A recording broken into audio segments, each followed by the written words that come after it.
Maintenant, la BCE veut vous interdire d'emprunter de l'argent. Bonjour et bienvenue dans cette nouvelle vidéo de Draw My Economy. Comme toujours, si vous n'êtes pas abonné, eh bien, je vous suggère de le faire et de cliquer sur la cloche pour être prévenu lorsque je sors une nouvelle vidéo. Je vais vous raconter une belle histoire. Ève et Cicéron vont avoir un troisième enfant. Ah, c'est Cicéron qui est le plus heureux. Il est d'autant plus heureux qu'au début de son mariage, le médecin lui avait dit qu'il était impuissant. 3 fois qu'il couche avec sa femme, 3 enfants. Cicéron pense décidément qu'il marque à tous les coups et que ces médecins ne sont que des imbéciles. Bref, Ève et Cicéron vont avoir un nouvel enfant et pour eux, ça veut dire déménager. Parce que leur appartement est beaucoup trop petit pour contenir 3 enfants. Du coup, ils se sont mis à visiter plusieurs maisons et l'une d'entre elles leur a tapé dans l'œil. C'est une jolie petite maison où Ève, Cicéron et leurs 3 enfants pourront avoir 5 chambres séparées. Bref, ils ont trouvé cette maison et sont maintenant tout heureux d'aller voir leur banquier pour emprunter de l'argent. Ève, enceinte de 3 mois, pense d'ailleurs que cet emprunt sera très facile à avoir. Il s'avère que Cicéron et Ève ont changé de banquier il y a 3 mois. Et le nouveau banquier est vite devenu un ami de la famille. Bref, ils vont chez ce banquier, mais ils ne savent pas que dans l'ombre, la BCE fait tout pour qu'ils ne puissent plus emprunter d'argent. À la BCE, il y a 2 personnes que certains d'entre vous connaissent déjà, Abel et Ella. Abel au bois dormant est un ponte de la BCE. Il travaille sur les taux d'intérêt et sur les risques systémiques. Et dans son équipe, il a Ella. Ella de Beauzieux, c'est une jeune analyste financière avec des courbes irréprochables. Toute l'équipe d'Abel est inquiète depuis assez longtemps de ces prêts à taux zéro que fait la BCE et de la planche à billets, le quantitative easing qu'elle a mis en place. Abel essaye de temps en temps d'en parler avec Christine Lagarde, mais ce n'est vraiment pas facile. Mais depuis quelque temps, tout particulièrement, Abel entend une voix qui lui dit qu'il faut absolument convaincre Christine Lagarde d'augmenter les taux. Alors, si Abel entend une voix qui lui dit ce qu'il doit faire, ce n'est pas qu'il est schizophrène. Non, c'est qu'il est en couple.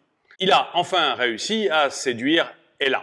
Et Ella le presse d'aller voir Christine Lagarde et de prendre ses responsabilités. Bref, Abel, pour plaire à sa belle, décide de prendre son courage à 2 mains et va voir Christine Lagarde.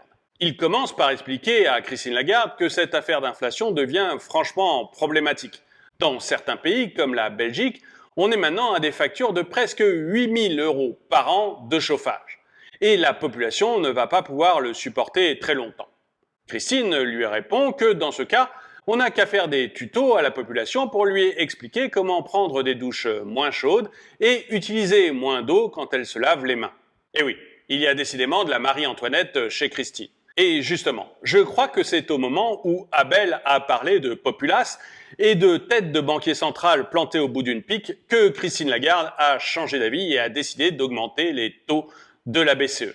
Il y a chez Christine Lagarde, comme chez toutes les femmes sérieuses, une volonté bien ancrée de ne pas perdre la tête. Et donc, quand Cicéron et Ève arrivent à leur banque, la saltimbanque, eh bien, leur banquier leur explique que ça va être beaucoup plus cher et beaucoup plus difficile d'emprunter.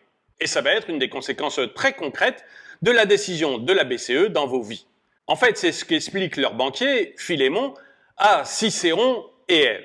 Philémon Code Secret leur dit que, bien, quand la BCE augmente ses taux, ça veut dire qu'elle prête de l'argent plus cher aux banques commerciales. Et que les banques commerciales, eh bien, sont obligées de prêter plus cher à leurs clients. Et non seulement ça, mais en plus, elles doivent faire beaucoup plus attention à qui elles prêtent de l'argent. Parce que en augmentant les taux d'intérêt, eh bien, elles fragilisent davantage les gens à qui elles prêtent de l'argent.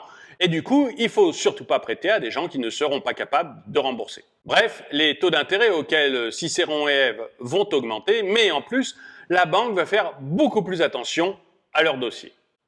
Et ça, Ève, ça la traumatise un peu, parce qu'une idée lui vient tout de suite. Va-t-elle pouvoir continuer à faire des prêts à la consommation? Parce que quand on dit que l'argent ne fait pas le bonheur, on parle de l'argent des autres. Bref, Ève s'inquiète un peu et Philémon Code Secret lui explique que c'est l'un des buts de la BCE. En augmentant les taux, elle veut faire en sorte que la demande diminue. Il y aura moins de personnes qui pourront emprunter de l'argent pour consommer. Et d'un autre côté, les entreprises pourront plus difficilement emprunter pour remplacer leurs machines ou pour créer des nouveaux services et produits.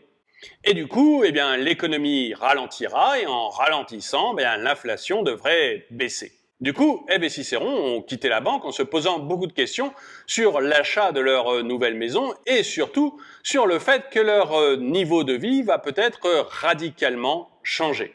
Ève en est même à se demander si elle ne doit pas quitter Cicéron pour aller vers un de ses amants plus riches. Après tout, se dit-elle, elle n'abandonnerait pas Cicéron. Elle ne ferait que le débarrasser d'une femme infidèle. Et ce que n'ont pas vu encore Ève et Cicéron, c'est que cette augmentation des taux d'intérêt de la BCE risque aussi de poser de gros problèmes aux États. Parce qu'en Europe, on a plusieurs États qui sont complètement drogués à la dépense publique. C'est évidemment le cas de la France qui a augmenté sa dette de 500 milliards pendant la période du Covid et qui aujourd'hui met en place un bouclier énergétique qui sur un an lui a déjà coûté 24 milliards. 24 milliards, je l'ai déjà dit dans plusieurs vidéos, mais c'est le coût de la police et de la justice réunis. Bref, les États qui sont drogués à la dépense publique vont avoir de plus en plus de mal à emprunter. Et certains États, comme par exemple la Grèce et l'Italie, risquent maintenant de se retrouver face à un mur de la dette et des taux d'intérêt qui explosent. Et ça risque de leur poser de très gros problèmes.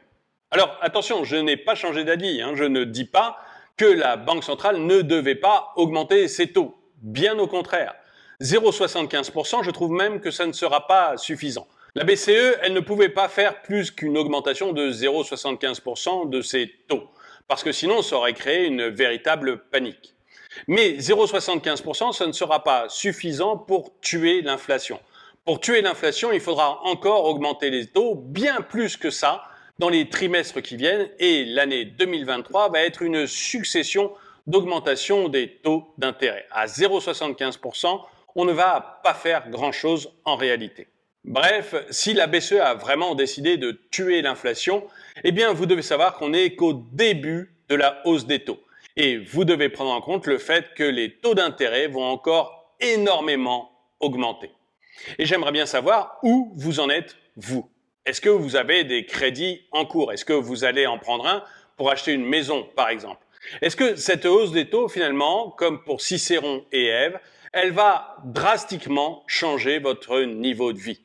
Dites-le moi dans les commentaires. Et le dicton du jour: certains hommes n'ont que ce qu'ils méritent, et les autres sont célibataires. Merci d'avoir regardé cette vidéo, mettez-lui un pouce vers le haut, commentez-la, partagez-la. Merci à tous ceux qui soutiennent la chaîne, et je vous dis à très bientôt.